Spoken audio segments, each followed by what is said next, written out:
Bonjour les amis, me voilà de retour. Alors merci à vous, j'espère que mon micro fonctionne et que il fonctionne bien, que vous m'entendez. Alors moi, déjà avant toute chose, je voulais vous remercier parce que j'ai vu que pendant l'été qui a pourtant été relativement calme, hein, puisque qui dit mois de vacances dit repos. J'ai pas forcément publié beaucoup de vidéos sur ma chaîne et pourtant j'ai eu plus de followers sur ma chaîne. Donc je vous remercie. Alors soit ma chaîne commence à plaire et tant mieux, soit on en parle autour. Quoi qu'il en soit, ça fait un grand plaisir parce que je vous cache pas que vu que la chaîne progressait vraiment tout doucement, je me suis dit à un moment, je me suis dit tiens, est-ce que je continue ou pas? Et puis devant un petit peu ces nouveaux followers, je me dois de le faire et je remercie donc parce que sans vous, ma petite chaîne, qui est encore une chaîne débutante comme vous le savez très bien, plus en mode loisir et qui est pas à plein temps, n'aurait pas de raison d'être. Donc voilà, c'était déjà un premier merci pour cela. Et j'espère que vous avez tous passé de très très bonnes vacances. Le retour doit toujours être un peu dur et piqué, mais écoutez, j'espère qu'on pourra effectivement reprendre nos activités tranquillou et que tout se reprend pratiquement et vos petites familles vont bien.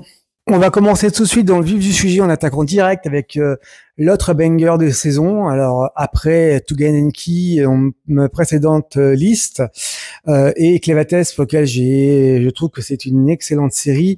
Nous attaquons tout de suite Gachakuta, qui est effectivement une des séries les plus attendues et certainement une des meilleures que l'on peut supposer avoir.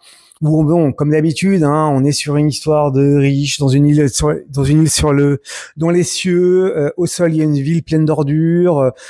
Rudo va être balancé et jeté dans la fosse sous vue des créatures mutantes. Hein, donc bon, en l'occurrence, ce n'est pas sans rappeler un certain nombre d'animés déjà vus. Hein, donc on a ce côté un petit peu lutte des classes, on a ce côté un petit peu dystopique, allez, c'est un petit peu crado, c'est un petit peu rude.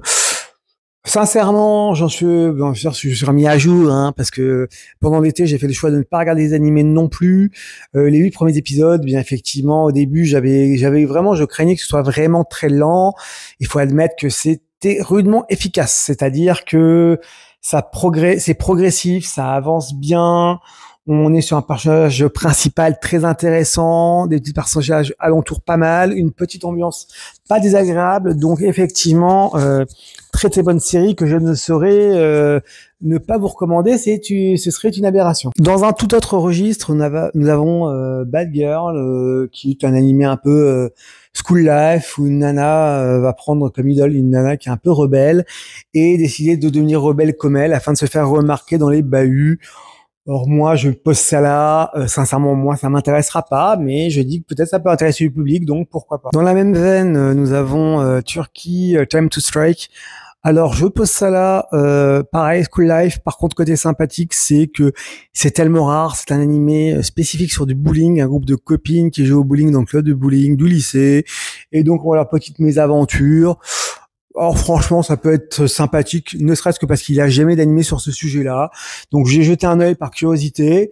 Maintenant, ça peut être une curiosité. Parmi tout cela, on attaque un premier animé de romance où effectivement, Birthright to My Sister X, où en fait deux sœurs d'une famille royale, la sœur aînée meurt dans un accident de calèche. Elle va donc se marier avec le prince qui devait épouser sa sœur. La première sœur était magnifique, sublimissime, mais elle décède. Les parents martyrisent la deuxième, qui est supposée être laide et imprésentable. Et donc c'est une petite histoire d'amour charmant entre cette femme relativement laide et ce prince. Ça peut donner un petit coup de fraîcheur. Bon, c'est encore une nouvelle romance, ça peut plaire. Moi, à titre perso, même en tant que mec, ça me déplaît pas forcément ces animés. Pourtant, je suis 100% hétéro, mais voilà, ces animés peuvent parfois permettre de passer des bons moments. Donc, c'est parfois touchant, c'est parfois agréable. Nous avons une autre histoire de romance. Vous avez le titre qui est entre un homme magnifique, soi-disant, et qui est la sœur de son bahut, et puis une nana qui est pas du tout populaire. On a souvent les mêmes modèles, donc moi, je suis pas preneur. Par contre, ça peut vous intéresser. Il me semble que c'est sur ADN. On change encore de registre avec Ruler Crown 9, qui a un animé qui a l'air pas mal du tout. Alors, je sais pas encore trouvé où c'était. Je pense que ça va être sur animé. Sama ou voir anime, donc j'irai jeter un œil, où c'est une histoire d'objets sacrés qui ont été volés et ça va permettre à certains jeunes de développer des pouvoirs dans un monde un petit peu de magie. À voir, ça peut peut-être valoir la peine. Quand j'aurai vu la saison, je vous dirai ce qu'il en est. Nous pouvons noter également Cities Animation, qui est dispo sur Amazon Prime, qui sort d'une nana qui se fait avoir la pression par son propriétaire pour payer son loyer. Et elle veut aller travailler ou faire du vol à l'étalage, mais le problème c'est que ça va être moins fun dans une petite ville un peu folle.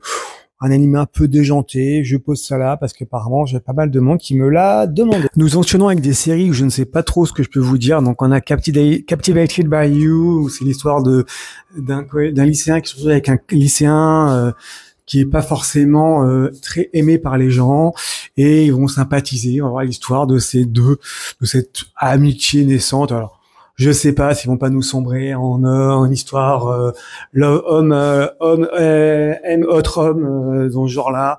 Du coup, franchement, c'est dispo. Voilà, je n'insiste pas trop là-dessus. Tout comme Let's Do Karaoke où voilà, un collégien président du club de chorale est entraîné par un karaoké, par un yakuza afin de ne pas perdre un concours de karaoké. Je pose ça là, mais j'avoue, sur conviction, il y a quand même des séries qui, à mon avis, valent plus le détour que ça. Après, peut-être que je m'assois à côté de perles extraordinaires, vous me direz si vous les avez vues. Mais voilà, je passe vite fait sur ces deux séries-là.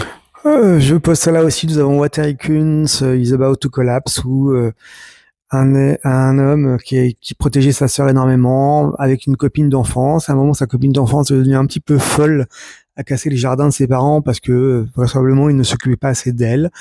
Et il retrouve cette amie quelques années plus tard au bahut qui est a priori folle amoureuse de lui, qui veut craquer avec lui, qui a décidé que ce serait son mari. Bon, voilà où on en est.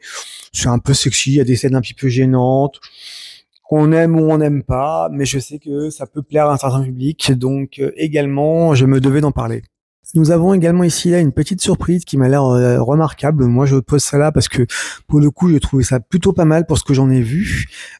C'est With You in the Rain, où effectivement un jour de pluie, Fuji rencontre une adorable bestiole qui se passait pour un chien, qui offre un parapluie ainsi qu'un message où est écrit "Ramène-moi chez toi". Bon, elle craque, elle se retrouve avec cet animal à la maison, un peu étrange, qui a avec ses petits panneaux, qui fait des petites remarques, je suis un chien, je suis un chat. Je trouve que c'est décalé, je trouve que c'est assez mignonné, limite touchant, donc je pense que ça vaut la peine de se poser dessus. Moi, perso, je vais le voir, donc n'hésitez pas à aller creuser de ce côté-là. Nous arrivons au tant attendu ou pas, Isekai et animé d'Heroic Fantasy, avec le premier qui est Welcome to the Outcast Restaurant, où il y a Denis qui est expulsé de son groupe, comme bien souvent dans les animés qui commencent comme ça. Et sa vraie passion, en vérité, c'est de faire la cuisine. Il va donc ouvrir un restaurant avec son petit lot de nanas, son petit lot de contraintes. C'est les personnes de la population qui n'apprécient pas particulièrement son installation. Un peu de fraude, un peu de menaces mafieuses, un petit côté touchant et adorable à la fois. Pour le coup, c'est peut-être l'animé d'Heroic Fantasy parmi toute la liste qui arrive qui sort vraiment du lot. Donc je pense que ça vaut la peine de se poser sur cet animé pour voir ce qu'il en est. Attaquons un autre animé en mode Heroic Fantasy, comédie action, avec The Ugly Hero. Bon, on arrive sur une histoire de Shigeru Yoshioka qui a été décidé de tout quitter parce qu'en fait, il a été accusé à tort d'une agression sexuelle. Et il décide de se liquider et se réincarne dans un monde fantastique de type RPG. Et au moment de choisir ses paramètres, il va décider d'avoir des pouvoirs divins. Ça, bon, jusque-là, ça peut se comprendre. Mais pour une raison par rapport à cela, où effectivement, il a un peu peur de tomber sur les mêmes extrêmes, il va décider de mettre un physique repoussant au possible et que chaque nana qui le touche risque d'entraîner sa mort. Voilà un peu le côté sympathique. On est sur quelque chose de pas trop mal avec des personnes qui veulent sortir de la réalité par rapport à une situation qui est, alors, pas forcément quelqu'un effectivement en dépression ou pas quelqu'un qui est moche à la base, qui travaillait bien, etc., mais accusé à tort. Bon, c'est pas inintéressant. où on est sur des classiques du genre, ça passe bien. Dans le même genre, on a The Shy Hero and the Assassin Princess. En fait, ça raconte l'histoire d'un héros Toto, qui est le héros de l'histoire, et qui est extrêmement fort et très timide. Par contre, ce qui l'empêche de créer une équipe avec d'autres aventuriers, il se laisse un petit peu morfondre. Et trois belles femmes, Ciel, Anémone et God, décident de l'inviter à rejoindre un groupe. Après, ce qu'ils ignorent, c'est qu'elles sont faites pour le tuer. Donc voilà, assez classique dans la démarche. Bien évidemment, elles sont venues pour le tuer, pour prouver quelque chose, parce que c'est le héros le plus fort de l'histoire. Bien évidemment, il va y avoir des attachements. Bien évidemment, il va y avoir des combats intéressants. Pour l'instant, franchement, ça passe. Donc ça peut se voir. On enchaîne avec du archi classique The New Saga, où il y a Kael, qui est notre héros, qui a vaincu le roi des démons avec son épée magique, mais il est mort avec. Et il va se retrouver 4 ans en arrière, dans sa ville natale, où il retrouve des êtres chers, avec ses souvenirs du futur. Et il va donc, comme d'habitude, essayer d'empêcher la tragédie et tenter de réécrire l'histoire. Donc, je vous laisse voir. Pour moi, c'est du vu et du revu. Toujours dans le mode fantasy, archi classique, nous avons The S-Ranked Hero, qui nous raconte l'histoire de Lloyd, qui est un mage blanc, donc qui est spécialisé dans les magies de soutien. Tous ceux qui ont joué à Final Fantasy, tous ceux qui ont joué à Final Fantasy une fois dans leur vie, ou à tout jeu de fantasy, c'est à quoi ça correspond. Bien sûr, comme beaucoup de fois, il va être exclu de son équipe de héros, parce qu'il le trouve soi-disant trop faible, alors que bien évidemment, il est surdoué.